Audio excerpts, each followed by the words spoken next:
5 times in a row. 5 times I was forgotten. No invitation, no call saying, "Mom, come have Christmas dinner with us." So I did something I had never dared to do before because I was afraid people would call it selfish. I bought myself a mountain house in South Lake Tahoe, just for me.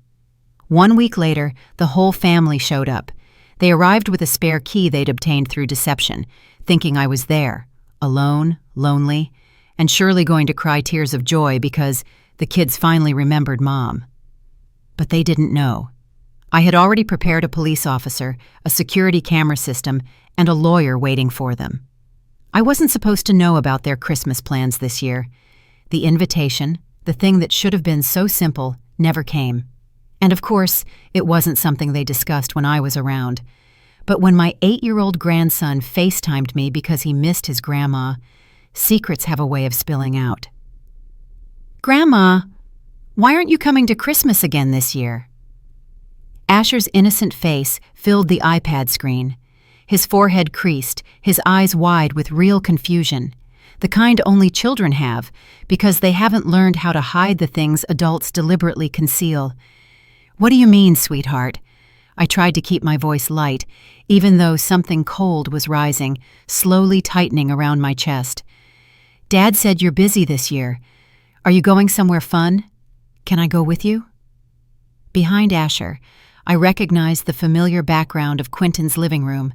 Christmas decorations were everywhere, twinkling lights, pine wreaths, glittering ornaments covering every surface, bright as if the whole room were singing. And in that moment, I realized something. It was only December 1st. "I'm not sure what your dad meant, Asher," I said slowly, forcing each word to come out evenly. "No one has talked to Grandma about Christmas plans at all." His little face scrunched up, confused. "But everyone's coming to our house. Mom is making a list. Mom has a special folder called Christmas 2023 with everyone's names. I saw it." My heart clenched tight. "Is Grandma's name on that list, Asher?" I asked, trying to keep my voice normal. Yet I could hear myself stretched taut like a thin string. Asher opened his mouth to answer, but before he could, a hand appeared and took the iPad from him. My daughter-in-law Talia's perfectly made-up face replaced Asher's image. "Asher, you're not allowed to use the iPad without permission," Talia said, her tone just stern enough to sound like a proper mother. Then she turned to me with an awkward smile, the kind people use when they want to close a door while still appearing polite. "Oh, Mom, Denise, I'm sorry about this. He's in a phase of testing boundaries." "Talia," I kept my voice gentle, but I didn't circle around it anymore. "I was just asking Asher about Christmas. It sounds like you're preparing to host, right?" Her smile tightened, very slightly, very quickly, but enough for me to see. "Ah, we're still finalizing details," Talia said. "Nothing is set in stone." I understand." I nodded, keeping my face soft, a skill I'd practiced for 62 years, and for 39 years in classrooms with students always testing where my boundaries were. "But once you've finalized it, let me know, okay?" I said, very clearly. "I really want to see the kids." "Yes, of course," Talia replied quickly. "I have to go. Asher needs to do homework. Say goodbye to Grandma, Asher." I heard his faint voice somewhere off-screen. "Bye, Grandma." Then the call ended. Sitting alone in a house that was too quiet, I stared at the black iPad screen for long minutes, so long I could clearly hear the wall clock striking each beat. This would be the 5th Christmas in a row. 5 years since David died. 5 years of excuses that had become so smooth, they didn't even bother hiding anymore. "This year we're doing something small, Mom. The kids were exposed to something at school. I don't want you to get sick." "Oh, Quentin didn't tell you? We changed plans last minute." I looked around the house David and I had lived in for 40 years, where we raised 3 children and hosted countless holidays together, a home that once overflowed with laughter, arguments, the thunder of kids' footsteps, now felt like a museum of memories. Clean, silent, and cold. I remembered the first Christmas after David was gone. I sat alone beside his empty chair, his favorite brown leather armchair where he used to read the newspaper every morning. I left that chair untouched. No one was allowed to sit in it, as if I believed that if the chair was still waiting, then David was still somewhere in the house. But the phone didn't ring, not even once. Quentin called on the 26th, cheerful as if everything were fine. "Mom, how was your Christmas? We've been so busy. Everyone asked about you." But no one asked enough to invite me over. By the third year, I had prepared gifts for each grandchild, things I knew they would love. When I called to ask for an address to send them, Quentin said quickly, "Oh, Mom, you don't need to spend money on gifts. The kids already get too much stuff." It wasn't about money. It never was about money. It was about whether I was allowed to be part of their lives. And in that exact moment, something inside me, something that had bent, endured, and compromised through 5 lonely years, finally snapped. I opened my laptop and logged into my bank account. The balance still startled me sometimes, even though I'd seen it more times than I could count. David had been an excellent financial planner. He invested steadily throughout our marriage. And there was also inheritance from my family, grown significantly under his management. But our children didn't know, mostly because David and I chose to live simply, valuing experiences more than possessions. They always thought my teacher's pension was all I had. They thought I needed their financial help, and because of that, their indifference hurt even more. They didn't ignore me because they thought I was poor. They ignored me, even while thinking I was poor. My finger hovered over the mouse for only a moment, and then I clicked onto a real estate website. I had been browsing mountain homes for months.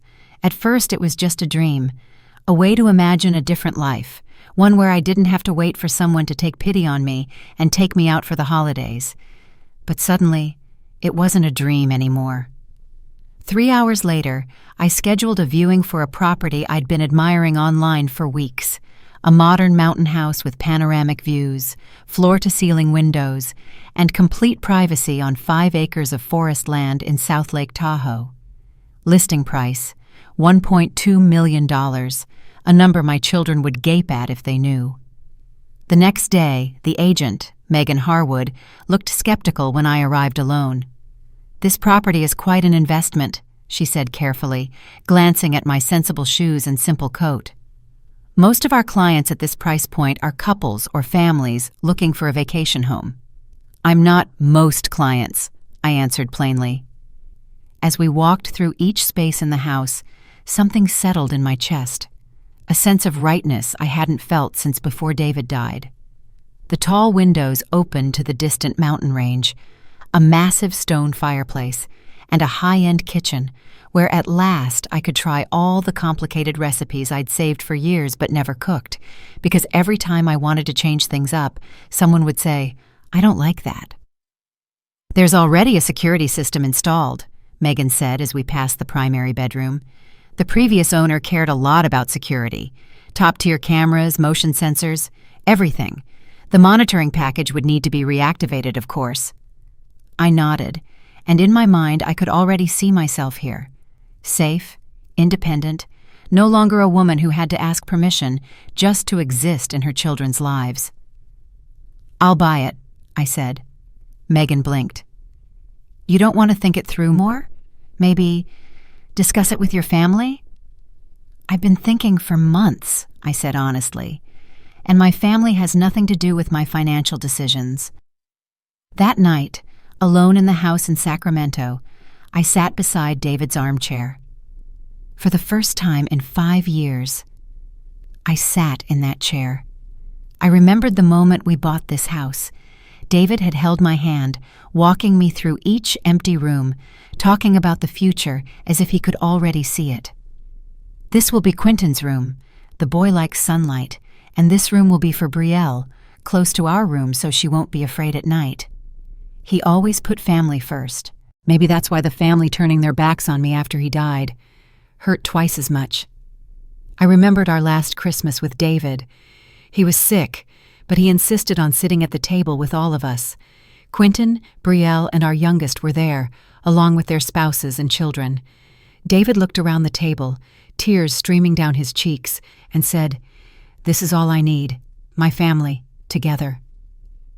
After he died, I thought the family would grow closer, but instead, we drifted apart. Or rather, they drifted away from me. I picked up my phone and scrolled through old messages I had sent and almost never received replies to. "Son, I'm thinking about Christmas. Do you have any plans yet?" "Dearest Brielle, I was wondering if you and the kids would like to visit me." "My kids, I miss you and the grandkids so much." Reading those lines again, I suddenly realized David had been right about one thing. He used to say I was too soft on the children. "Denise, you have to teach them to value what they have." Now they didn't value, not even my presence. I stood up from the armchair, feeling as if I had just put down an old part of my life, the part that was used to waiting, used to enduring, used to comforting itself with, "They're just busy." I wasn't going to sit around waiting for my children to remember me anymore. I was going to build a new life, just for me. And if you think it ended with me buying a house to escape loneliness, you'll be surprised. Because only a week later, Quentin and his whole family found my address, and they did something that made me understand. They didn't just forget me. They had started treating me like an asset they could enter whenever they wanted. If you want to know how they got the key and why I had to prepare a police officer and a lawyer to be waiting at the door, then in the next part, you'll see it clearly. 2 weeks later, I signed the final set of paperwork and received the keys to my new house. Everything happened so fast that even I felt like I was dreaming, partly because I could make a cash offer large enough to speed the entire process along. The day I drove up the winding mountain road to what was now my own private retreat in South Lake Tahoe, snow began to fall. Thin flakes dusted the pine trees lining the entrance, making everything look like a silent, slow-moving film, so clean that it felt like I was stepping out of my old life. Inside, I walked from room to room, running my hand over the countertops, the window frames, the stair railings, things I had previously only seen in photos. Now, they belonged to me. There were no memories already living here to choke me, no ghosts of old holidays, no familiar expectations like, "Mom will always wait, Mom will always give in, Mom will always understand." I activated the security system immediately, installed the app on my phone, the one that let me monitor the house from anywhere. I did each step carefully, as if I were shutting tight doors I'd always left open for other people to stroll through whenever they pleased.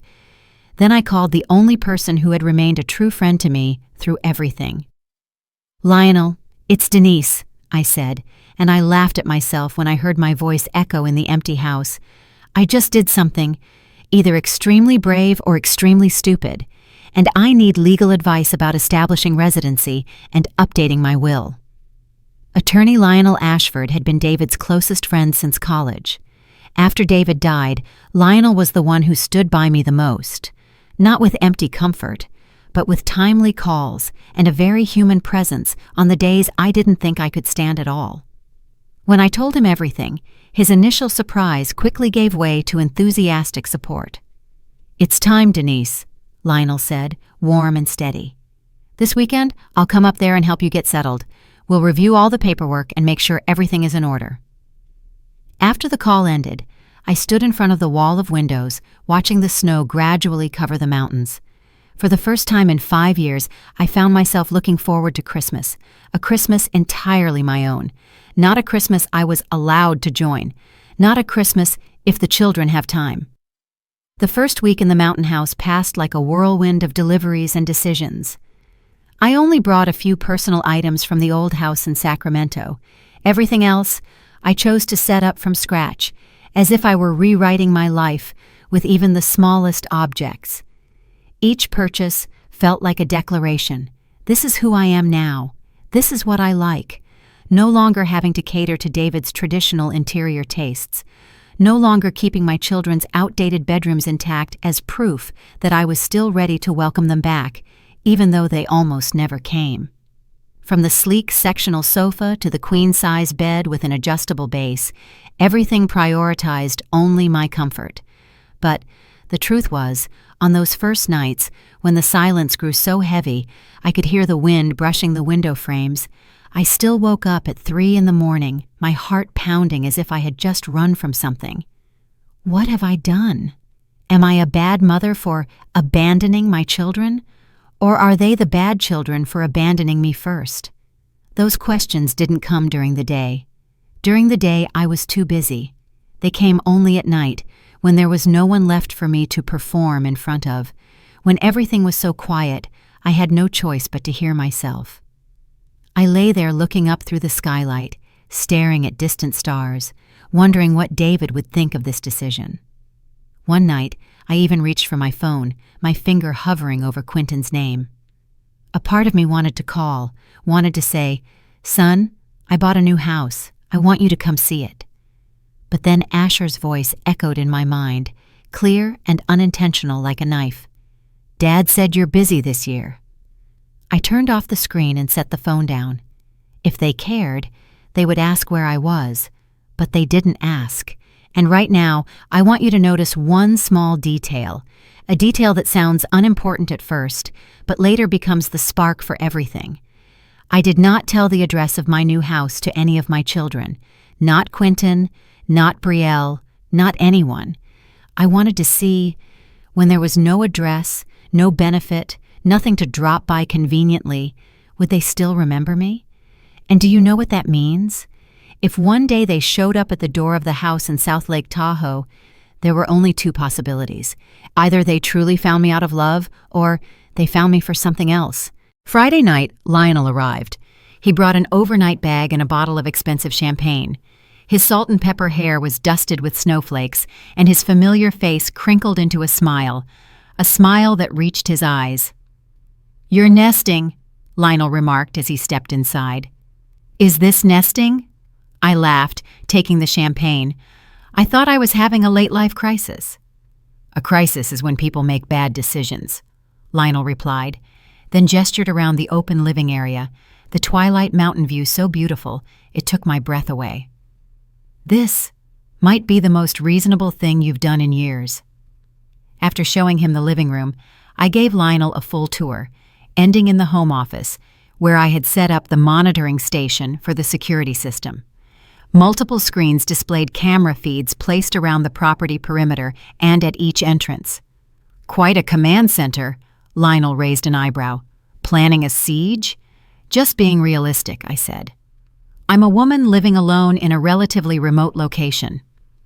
I didn't say the persistent worry in my chest, that once my children discovered I had a new house, beautiful, expensive, private, my boundaries might no longer be respected by them. Something in me told me to keep that to myself, at least for now. Over dinner, a bouillabaisse I'd always wanted to try making but never had the chance, because Quentin once declared he hated seafood, Lionel helped me handle the practical side of my new life. We talked about updating the will, changing my official residency, and notifying relevant organizations of my new address.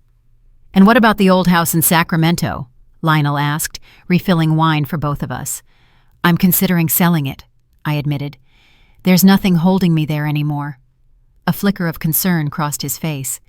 "Have you told your children about any of this?" he asked. "No." I lightly turned my glass, avoiding Lionel's gaze. "They haven't called. They haven't even called to discuss Christmas plans, which clearly don't include me." Lionel's expression darkened. He had witnessed my isolation deepen over the past 5 years, had seen my children's visits grow shorter and rarer, had heard the half-joking, half-serious comments about my modest lifestyle and the hints about senior living facilities, as if they were already ready to put me in a corner for convenience. "They inherited their father in all the wrong ways," Lionel said quietly. "David was smart, decisive, but also controlling and class-conscious. In our marriage, I had been the one to balance those things. But when David was gone, those traits in our children grew like weeds. No one pulled them up in time." "I keep wondering where I went wrong," I confessed. The wine softened my usual restraint. Was I too indulgent? Too strict? Did I fail to teach them compassion? "You didn't do anything wrong, Denise," Lionel said firmly. Some people simply choose selfishness, even when they're raised with good values. He reached across the table and took my hand. The question now is, what do you want your relationship with them to look like in the future? I thought about it as we moved to the sofa, wine beside us, the fireplace casting warm light through the room. Snow fell softly outside the window, and in that moment, everything was so quiet, I could clearly hear my own answer. I want a relationship built on mutual respect, I finally said. Not obligation, not pity, and certainly not convenience. Only when it suits them. Lionel nodded thoughtfully. Then maybe, he gestured around the room, this is the perfect opportunity to reset those expectations. Those words planted an idea in my head, a plan, a way for me to finally be seen as a complete person, not just Mom Denise, whom my children could ignore whenever they pleased. But first, I needed to wait and see what they would do next. The next morning, the snow was falling even heavier. I was arranging the newly delivered books on the shelf when the security system suddenly chimed. Ting! An alert for motion at the front entrance. I hurried to the desk and looked up at the monitoring screen. On the doorbell camera frame was a man in his 40s, wearing a thick jacket and a police department beanie pulled down over his ears. In his hand was a basket. He stood straight, eyes fixed on the lens, as if he knew I was watching. "Good morning," he said, his voice coming through the intercom speaker. "I'm Cameron Briggs, your neighbor down at the end of the road. I thought I should come by and say hello. Welcome you up the mountain." I hesitated for exactly a beat, long enough to weigh everything Lionel had warned me about living alone in a remote area, then pressed the intercom. "That's very kind of you. I'll be right out." When I opened the door, Cameron was standing right on the porch. He was about 6 inches taller than me, broad-shouldered, with a sun-browned face that belonged to someone used to living outdoors. His build was big and imposing, but his smile was soft and gentle as he handed me the basket. "Homemade sourdough, local honey, and a proper bottle of whiskey," he explained, like it was a ritual. "The essentials up here." I laughed. "That sounds like a survival kit." "Pretty much," he shrugged. "Would you like to come in for coffee? I just brewed a fresh pot." We sat at the kitchen island, 2 steaming cups of hot coffee in a house that still felt brand new. Cameron told me he was a police officer, currently on medical leave because of a shoulder injury on duty. He lived year-round in a cabin about half a mile away, down the mountain road. "Not many people stay up here all year," he said, looking around the house, his gaze assessing but not prying. "Most houses like this are weekend places for city folks. They come and go, and they rarely introduce themselves." "I plan to live here long-term," I said, and I surprised even myself with how certain it felt to say it out loud. "I just retired after many years of teaching." "Alone?" Cameron asked, then immediately stopped himself. "Sorry, I shouldn't have asked that." "It's okay." I shook my head. "Yes, I'm alone. My husband passed away 5 years ago, and my children have lives of their own." It was the shortest, least painful version of a very complicated truth. Cameron nodded, as if he understood the part I didn't say. "Up here, neighbors look out for each other. I'm right at the end of the road. If you need anything, just call." He tore a note from a pad on the counter, wrote down a number, and slid it toward me. "During storm season, cell service can get spotty. I have a landline, almost never goes down, and these days I'm usually home, while this shoulder heals." When Cameron left, I stood by the window and watched his figure fade along the snowy road. Something in me softened, simple reassurance in knowing someone nearby understood loneliness, yet still kept the door open to connection. That evening, Lionel prepared to head back to the city. He noticed the note with Cameron's number on the counter. "Making friends fast," Lionel said, smiling half in teasing. "Just meeting the neighbor." I picked up the note and placed it more neatly. He said not many people live here year-round. "Cameron, huh?" Lionel raised an eyebrow. "Should I be jealous that you replaced me as your emergency contact so quickly?" I laughed and lightly patted his arm. "Don't be ridiculous." Lionel shook his head. then delivered a line that was sharp and true. "He's more diligent than your own son." When we hugged goodbye at the door, Lionel held me a little longer than usual, his voice lowered, serious and warm. "I'm proud of you, Denise. This is your second act. Make it exactly what you want." Watching Lionel's taillights disappear down the snowy road, I felt a strange kind of relief. For the first time in many decades, my life was mine, completely. The next 2 weeks passed in a kind of peaceful solitude. I set routines purely for my own comfort. Morning yoga facing the mountains, afternoons reading by the fireplace, evenings testing elaborate recipes I used to always save for another time.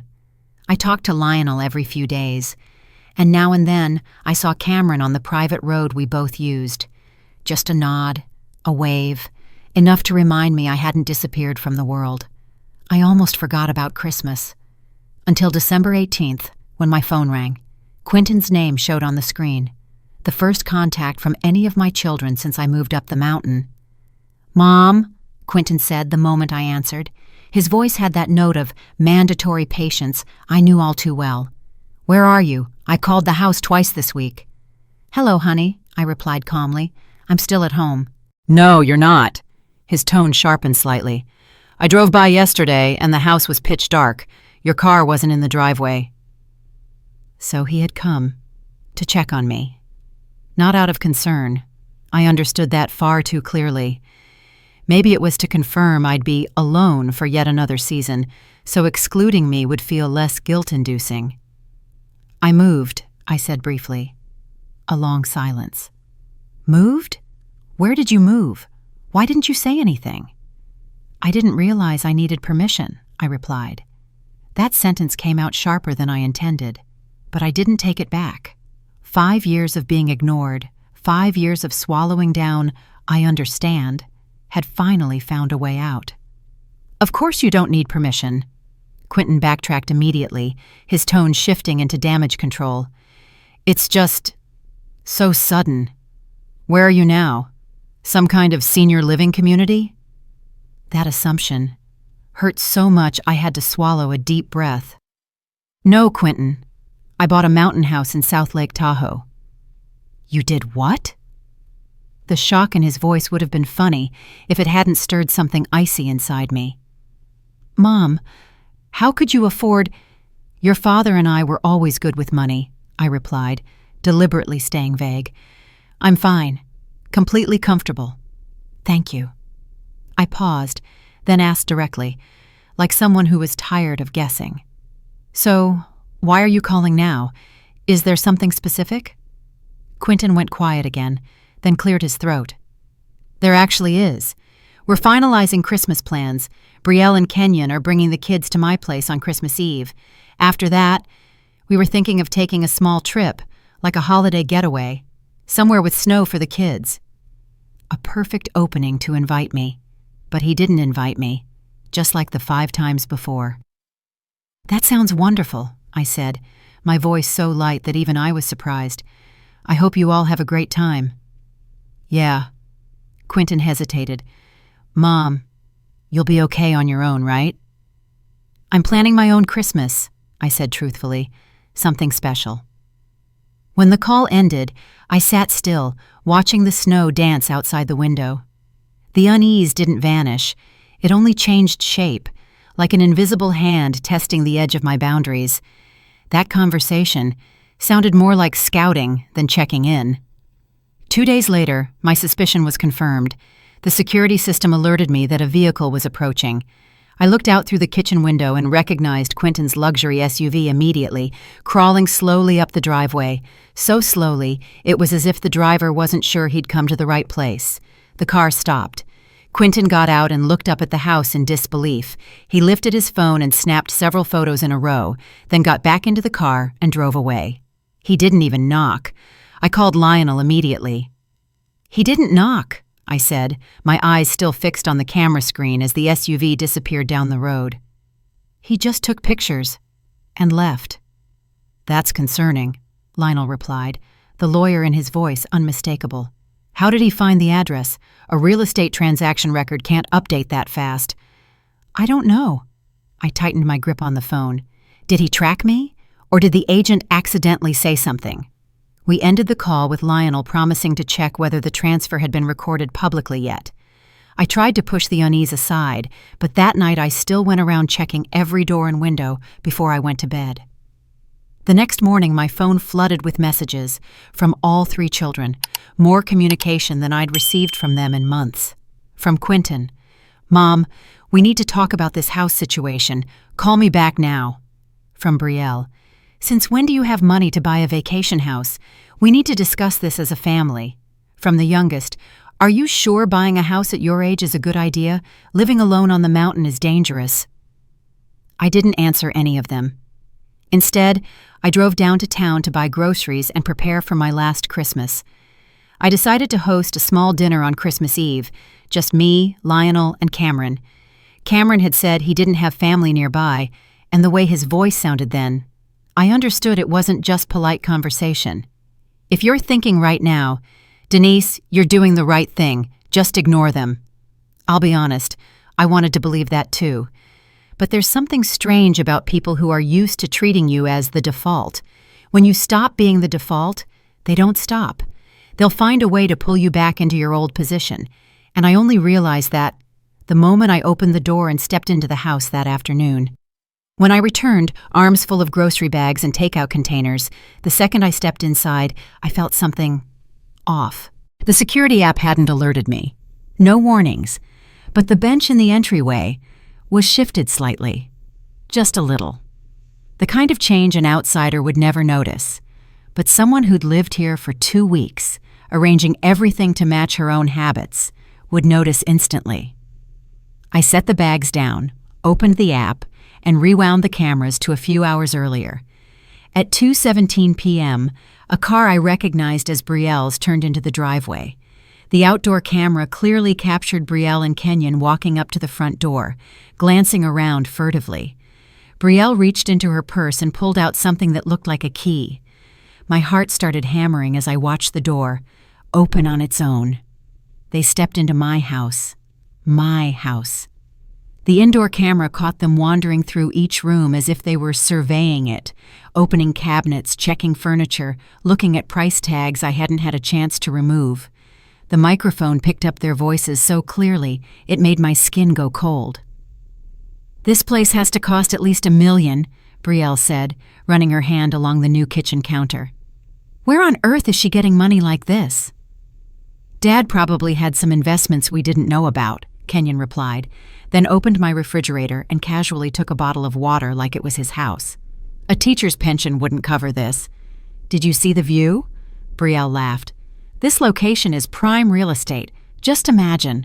A family gathering here would be amazing. Way better than her old place." "Quentin already planned it," Kenyon said. "Everyone's coming here for Christmas." "Surprise her?" Brielle sneered, like this was still her decision to make. "Perfect." My hands trembled as I fast-forwarded the video, 40 minutes of them trespassing, touching, looking around, judging my life as if they were appraising merchandise. Before they left, Brielle placed something on the kitchen counter, a spare key. She pointed at it and said something to Kenyon about making sure everyone has access. I stood frozen. I went to the front door and checked. The door was still locked, meaning they had locked it on the way out. If I hadn't checked the camera, I might never have known anyone had been here. Panic rose like an icy wave. I called Lionel first, then called Cameron. In less than 30 minutes, both men arrived. Cameron was in his police uniform, looking like he'd just come off a shift. "They have a key," I said, trying to keep my voice steady as I showed them the video. "Brielle used a key to enter my house without permission. The only way they could have a key is if someone in the real estate transaction gave it to them." Cameron stared at the screen, his expression turning professionally focused. "This is classic unlawful entry. Having a key doesn't equal legal permission to enter someone else's home without consent." I drew a deep breath and leaned against the kitchen island to keep my balance. "They're planning to come here for Christmas. All of them. Quentin said they'd surprise me." "Do you want to change the locks?" Cameron asked bluntly, practical. I want them to understand something, I replied. And I heard my own anger now, not impulsive anger, but anger with reason. They can't invade my life whenever it's convenient for them. This time, I want them to face consequences. Lionel and Cameron exchanged a quick look. I couldn't read everything in it, only the seriousness. "Do you have an idea?" Lionel asked carefully. "I want to be prepared when they come," I said, each word clearer than emotion. Not caught off guard, not emotional, not turning myself into the weaker one. I want to meet them from a position of power. Cameron nodded, decisive. "The element of surprise should belong to you, not them." "Exactly." I paced a few steps in the kitchen, my mind running fast as if a switch had flipped. "They think they're coming to surprise me, but we'll be the ones waiting."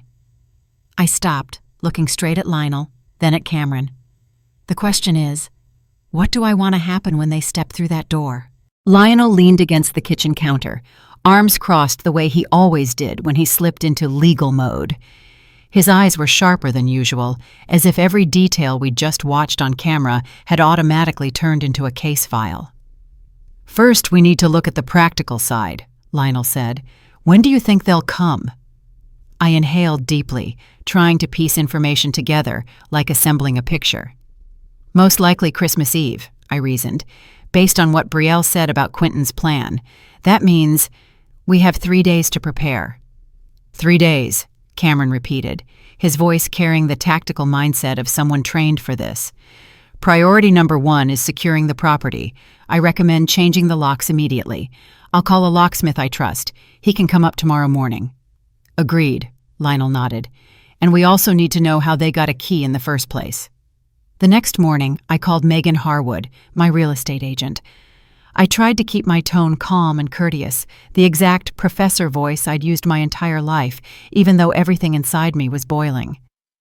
"Professor Marrow," Megan answered immediately, her voice broken with panic. I feel awful, but I can assure you, no one from our office is allowed to give a key to anyone without your clear authorization."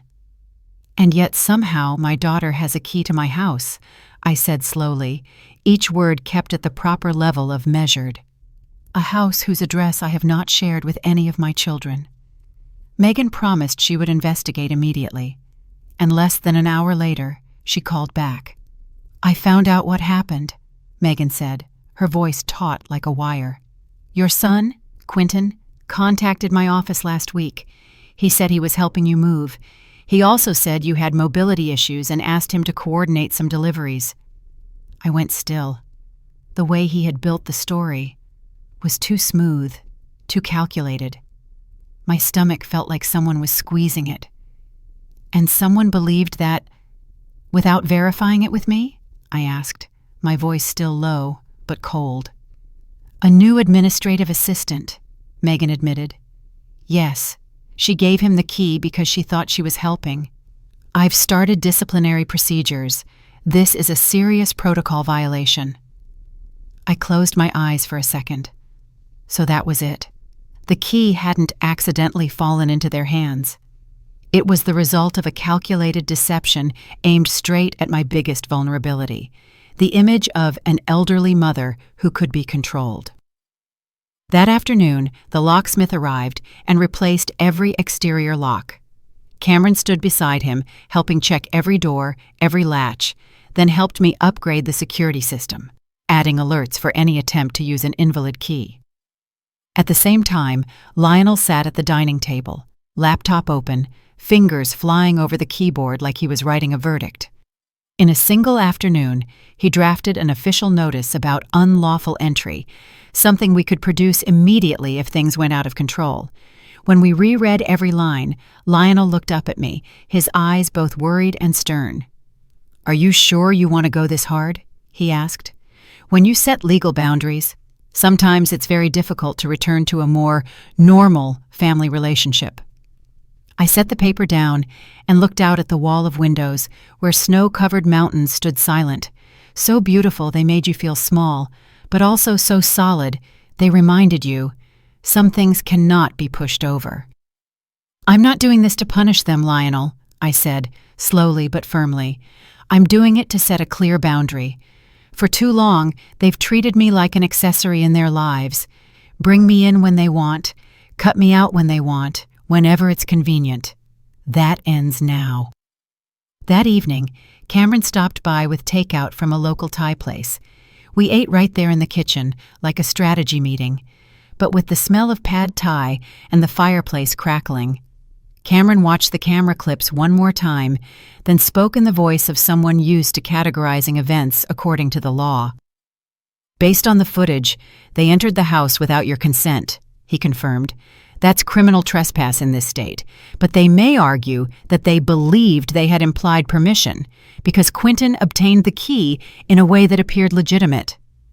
So what are my options? I asked, picking up a bite of pad Thai while feeling my insides turn colder than the snow outside. Cameron thought for a few seconds. There are a few paths. The strongest is filing an official unlawful entry report. Could lead to criminal charges.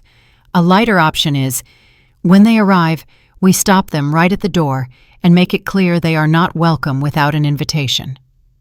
Lionel set his glass down and added a third option, one that made my heart beat differently. Or you let them step inside, Lionel said, looking straight at me. But on your terms, let them think they're surprising you. Then realize you were prepared and you're controlling the entire situation. A psychological approach rather than a legal one. Cameron nodded. That could be very effective. I heard that, and something in me, the part that had endured for far too long, suddenly stood up straight. I like that option, I said, not needing more time to think. Let them come believing I'll be pathetically grateful just because they showed up, and then realize I've built a life that no longer revolves around waiting for them. We spent the next hour mapping out a detailed plan for Christmas Eve. Lionel would arrive early to provide legal support if needed. Cameron would be present in his official capacity, uniform as a clear symbol of authority. And I would be ready. No shaking, no dodging, no apologizing for protecting myself. As the plan was nearly finished, I added one more thing, like setting the final brick in place. One more thing, I said, looking at them. I need to know exactly what they're expecting, and to do that, I have to contact the only person who won't lie to me. There's a truth I learned from nearly 40 years as a professor. Adults can lie for dignity, for pride, for benefit. But children don't. Children only accidentally say the things adults try to hide, and sometimes one innocent sentence is enough to bring down an entire fake castle.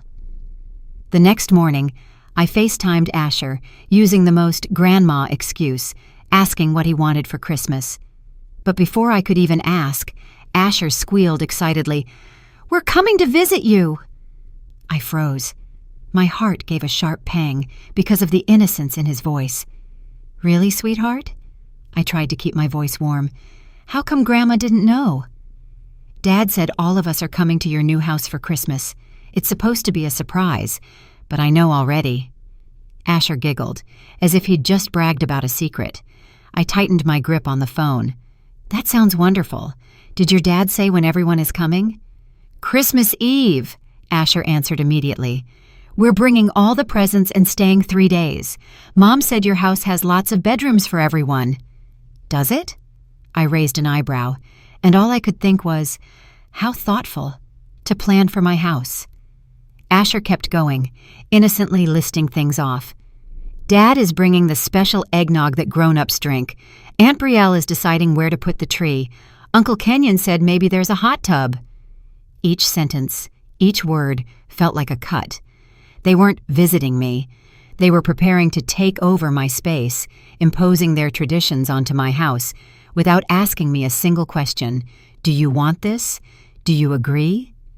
When the call ended, I sat still for a long time. The silence was so heavy I could hear the fireplace, could hear even my own heartbeat.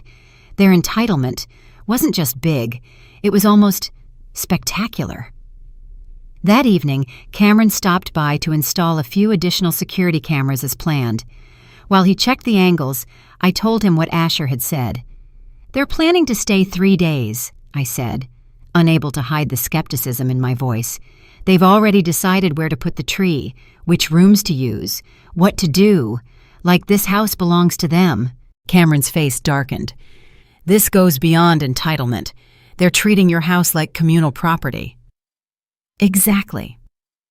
I handed him a cup of tea, a nightly ritual that had formed naturally in just a few days. "That's why Christmas Eve has to be crystal clear. This is my house, my life, and I get to choose who comes in and who doesn't." Cameron looked at me for a moment, then asked more gently, "Are you ready for the fallout? Confronting family during the holidays can leave cracks that last a long time." I turned toward the window. The snow-covered mountains outside stood still, enduring, like a reminder that strength isn't always loud. Sometimes it's simply not stepping back anymore. "The damage has already been done, Cameron," I said, strangely calm. "For 5 years, they've shown me exactly where I fit in their lives.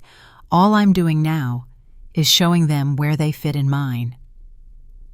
That night, alone in the bedroom, I lay watching the star-filled sky through the skylight. Tomorrow, everything would change. I thought about David. I wondered what he would say if he saw me preparing to do this.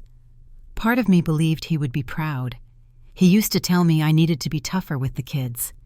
But another part of me still wondered, was I going too far? Then I remembered the Christmases I sat alone, the calls that weren't returned, the invitations that never came, the loneliness wearing me down, day after day, like water dripping on stone. No, I wasn't going too far. I was just finally going far enough to bring myself back. I remembered Lionel's words, "This is your second act." He was right. And in this second act, I would no longer be a supporting character in someone else's story. I was the main character of my own life. And tomorrow, my children would have to learn that. Christmas Eve morning arrived with crystal clear cold, sunlight sparkling on the fresh snow like diamonds scattered across it. I woke up early, both determined and restless. Today, everything would change. I had spent all day yesterday creating a Christmas exactly the way I wanted it. Elegant, minimalist, not accommodating anyone.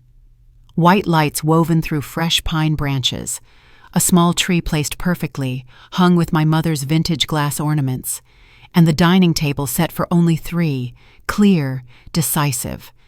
The rooms remained empty, no extra towels, no fold-out beds in corners, no sign at all that I was preparing to host an uninvited crowd. At 9 o'clock, Lionel called to confirm he would arrive around 2. I looked at myself in the mirror. A tailored deep burgundy dress, the pearl necklace David had given me, silver hair styled in a modern way. The woman in the mirror didn't look like anyone's faded grandmother. She looked like someone holding power. At 1, Cameron arrived in full police uniform. We rechecked the system. Additional cameras facing the driveway and entrances, every feed displayed across multiple devices. "Remember," Cameron said, "this is your home. Your rules." "I won't let them flip the script," I replied. At 2, Lionel showed up with expensive champagne. The 3 of us did one last walkthrough. The smell of beef Wellington filled the house from the oven. Lionel glanced at the 3-place table and nodded. "A very clear piece of evidence. You weren't waiting for them." At 3:30, Cameron's tablet sounded an alert. "Vehicle approaching." Quentin's SUV led the way, followed by Brielle's car and the youngest child's car. A whole convoy, luggage, gifts, 10 people arriving at a home prepared for only 3. Brielle stepped forward with a key. She tried once. Nothing. A second time. Still nothing. Her face shifted when she realized the locks had been changed. She turned, exchanged a quick word with Quentin, then pressed the doorbell. The chime rang out like a trumpet call. I smoothed my dress, took a deep breath, and walked to the door, slowly, unhurried. "Surprise!" they shouted together, their smiles exaggerated. Then they froze when they saw me standing there, calm, composed, not bursting into tears. "Hello," I said softly. "It certainly is a surprise." Quentin recovered his voice. "Merry Christmas, Mom. We wanted a family holiday at your new house. I stayed planted in the doorway. How thoughtful that you decided how I would spend Christmas in my own home. The air turned awkward. Talia fidgeted. The kids glanced at each other. Kenyon checked his watch. Brielle forced a smile. It's so cold. Let us in, Mom. That depends, I said, my tone still gentle but firm. Did anyone call ahead to ask if I was ready to host 10 people and have them stay 3 days? Or not? The youngest child stepped forward. You always say you want to see the grandkids. A surprise visit is coffee, I replied. Not bringing luggage to stay 3 days without an invitation. Quentin frowned. You're being unreasonable. Christmas is family. I agree, I said. And it's interesting. This is the first time in 5 years you've wanted to be with me. What a coincidence. Right after I bought a dream mountain house. Asher blurted out innocently, Dad said you'd be happy. My chest tightened. I knelt to his level. I'm always happy to see you, Asher, but right now Grandma needs to talk to your parents, grown-up things. I stepped aside and let them into the entryway, and immediately they saw Cameron standing there in uniform. Quentin went still. Mom, why is there a police officer in your house? This is Officer Cameron Briggs, I said. He's here because I'm concerned about unlawful entry. Unlawful entry? Brielle snapped. Lionel stepped out, calm as if he were standing in court. I'm Attorney Lionel Ashford, Professor Marrow's attorney. Quentin's face flushed. Mom, what is this? I pointed to the seating area. Sit down. We need to talk. They sat, reluctantly. And me. I stood. On purpose. 2 days ago, I said, Brielle and Kenyon entered this house using a key that Quentin obtained through deception. That's ridiculous, the youngest protested. We only checked, Brielle cut in. I nodded slightly. Then let the cameras remind you. The screen lit up. The entire room heard Brielle and Kenyon's voices, commenting on the furnishings, opening cabinets, discussing bedrooms, speculating about money, and the line that landed like a nail hammered into the floor. Quentin already planned it. We're all coming here for Christmas. Brielle's face drained. Kenyon lowered his head. Cameron spoke plainly, professional. A homeowner has the right to install cameras. Entering someone else's home without permission, that's criminal trespass. Kenyon tried to argue. But we had a key. A key obtained by misrepresentation, Lionel replied immediately. Quentin claimed she had mobility issues, an outright fabrication. All eyes turned to Quentin. He stammered, I just wanted to help. I looked straight at him. You could have called. You could have asked. You chose deception, then gave yourself the right to decide my life. Madison, 15, looked from me to her parents. So, for 5 years, you never once invited Grandma to Christmas? Brielle stumbled. It's complicated, honey. I corrected her gently, but each word cut like a blade. No, it's very simple. After your grandfather died, I became inconvenient until I had this house, and suddenly I was worth including. Quentin tried to argue, weaker by the second. I continued, each question closing shut like a newly locked door. Why did you tell Asher I was busy when you never asked me? Why did you enter my house without permission? Why bring 3 days of luggage without once considering whether I wanted 10 surprise guests?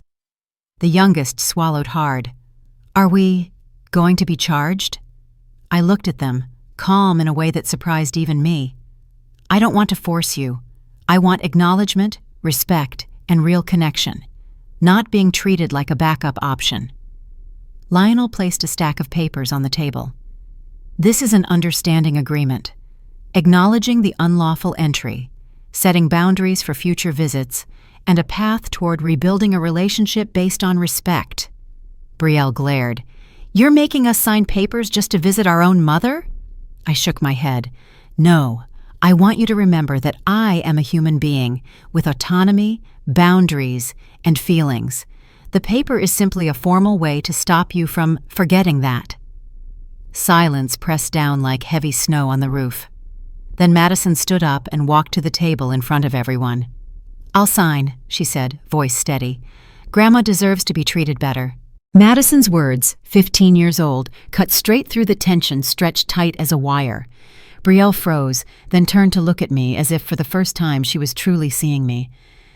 "Mom, we never meant to make you feel excluded." Tears fell, and the familiar mask began to crack. "Intent matters less than actions," I replied calmly. "For 5 years, your actions have made my place in your lives very clear." Quentin looked around, his voice rough. "So now, what do you want us to do? Just leave? On Christmas Eve?" I looked at the grandchildren, especially Asher with his confused eyes, then at Madison standing upright, brave enough to make you go quiet. "That," I said slowly, "depends on what you do next." Quentin asked me to give the 3 siblings a moment to talk privately. I nodded and pointed to the office. When they left, I knelt to Asher's level and wiped away his tears. "Grandma's sorry you had to see adults argue, but sometimes, if you want a family to be better, you have to say hard things." Asher asked shakily, "Do you hate my dad?" My heart tightened. "No, sweetheart. Grandma doesn't hate your dad. Grandma is just teaching your dad how to love better." Madison sat down beside me, guilty. "I'm sorry, Grandma. I didn't know. No one told us the truth." "You don't need to apologize." I put an arm around her shoulders. "Today, you were the only one brave enough to stand on the right side." Lionel quietly stepped outside to give us space. Cameron moved to the kitchen, handing out cookies and hot chocolate to the little ones, trying to keep them calm. I used the moment to ask about school, friends, like I was trying to make up for the years that had been stolen. 15 minutes later, my 3 children came back. The atmosphere had shifted completely. Quentin's eyes were red, Brielle was silently crying, and the youngest was unsteady too. "We talked," Quentin choked out, "and we owe you a real apology." He took a deep breath, then broke open. "After Dad died, I was afraid to look you in the eyes and see the pain, afraid of the empty chair at the table. And then we ran, built excuses, changed plans, anything as long as we didn't have to face it." Brielle stepped forward, tears pouring. "I told myself you were strong, you didn't need us, but really, I was afraid of losing you like we lost Dad, so I pushed you away first." The youngest spoke, voice trembling. "We made you invisible because watching you hurt was too much. And when we found out you had this house, we thought, what can we get, instead of being happy for you?" Quentin picked up the agreement, his hands shaking. "We'll sign, not because of paperwork, but because we need to remember you're a person who's been lonely, who's been forgotten by your own children." Brielle whispered, "We understand if you want us to go." I looked at them for a long time. I saw the children they once were, and the adults now, fumbling through grief. I also admitted my part. "I'm sorry, too, because I stayed silent too long and let you think I was fine being alone." Then I opened my arms. "But now we have a choice. Let those 5 years define our family, or start again." Quentin hugged me first. Brielle and the youngest followed. We cried, for what we lost and for what could still be saved. Asher tugged at my sleeve. "Grandma, is Christmas canceled?" I laughed through tears and hugged him. "No, sweetheart, Christmas is only just beginning." I stood and looked at everyone. "I don't want you to leave, but tonight I'm still having dinner with Lionel and Cameron like I promised. I respect that commitment." Quentin nodded. "We understand. Tonight, you take the kids down to a hotel in town and get proper rest. Tomorrow, Christmas, you all come back here. We'll cook together, eat together, and start learning how to be a family again." "And the paper?" Brielle asked. "Tomorrow we sign," I said. Not like a contract, but like a reminder. And from now on, we tell the truth to each other. No pretending we're fine. No silence covering pain. Madison stepped forward and hugged me.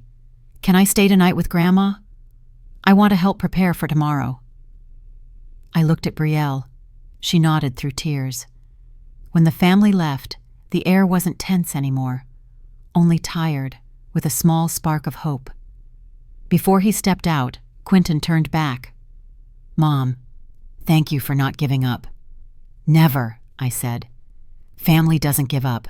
Family fights. And sometimes, fighting means setting boundaries, so you can still love the right way. The cars disappeared down the mountain. I stood by the window with Madison. The craziest Christmas of my life, she whispered. And the most honest, I replied. Madison rested her head on my shoulder, smiling. And the best Christmas, too. I woke up on Christmas morning to warm golden sunlight pouring through the skylight, laying something gentle over the white snow outside. For the first time in 6 years, I didn't wake up feeling hollow, only expectant. A sweet smell pulled me downstairs. Madison had been up early, apron tied in a hurry, wrestling with the waffle maker, batter smeared all over her face. I wanted to surprise you, but I think I messed up the recipe. This thing has a mind of its own. I laughed. Let Grandma help you. Together, we rescued the waffles, laughing at the burnt ones. While we ate at the kitchen island, Madison suddenly turned serious. I kept thinking last night. I believed it when Mom and Dad said you were busy, that you liked being alone. I didn't question it. You're still young, I said gently. That wasn't your responsibility. But I'm 15. I could have called you, and I didn't because it was easier. I set my fork down and looked her straight in the eyes. What matters is that you're here now. Madison's voice caught. I want to grow up like you. You're brave. You stood up for what you needed. I hugged her. And you've been brave since yesterday. Outside the window, the snowy road was still quiet. But I knew this quiet was only a pause before my family arrived. The question wasn't whether they would come. It was what attitude they would bring when they did. Before noon, I heard cars. This time, they weren't loud. They weren't entitled. They knocked. They waited. Quentin stood in front of me holding a bouquet of yellow tulips, the kind I loved. I remembered you like these. Dad used to buy them for you. I took the flowers, my throat tight. Thank you. Brielle stepped inside, eyes rimmed red. We talked all night. We're going to do better. All of us will do better. I nodded. I believe you. And I will too. Asher ran in and wrapped his arms around my legs. Grandma, I missed you. I smiled and stroked his hair. I missed you too. Instead of me cooking alone, the whole family cooked together. Quentin chopped vegetables, Brielle made the salad, the youngest handled dessert, and the kids set the table. Stories about David came up. There was laughter, there were tears. And for the first time since he died, talking about him didn't only hurt, it also healed. During dinner, Quentin stood up. Mom gave us a gift. The truth. It hurt, but we needed it. Brielle continued. We signed the document. Not because you forced us, but because we wanted something to remind us we can never take you for granted again. The youngest pulled out each person's written commitment. Quentin promised to call me every week and truly listen. Brielle promised to bring the kids to visit regularly and ask about my life. The youngest promised to be honest, respect boundaries, and try to become the child David had hoped for. I couldn't speak. I just sat there, tears flowing freely, watching my 3 grown children finally, truly see me. Spring arrived. The snow melted into small streams. Quentin called every week, more real, more attentive. Brielle brought the kids up every month. Madison became the one who came most often, sometimes driving up just to sit beside me and talk. The youngest started therapy and called me the most, sometimes just to hear my voice. Lionel came up every few weeks, standing beside me on the porch. It's like your family. is being reborn. I smiled. Like my family. My phone buzzed. A message from Madison. Grandma, can I come up this weekend? I need advice, and I want to see you. I replied immediately. Always, sweetheart. Your room is always waiting. I looked out at the mountains. I bought this house to run away from a family that forgot me. But what I found was myself. And when I found myself again, my family learned how to find me again too. Not perfect, but real. Madison appeared beside me, lifting a mug of hot chocolate. To a new beginning. I clinked my coffee mug against hers. To a new beginning. If you want to hear more stories like this, painful but satisfying, hit subscribe and turn on notifications. Comment for me. Are you on Denise's side, or do you think she was too harsh?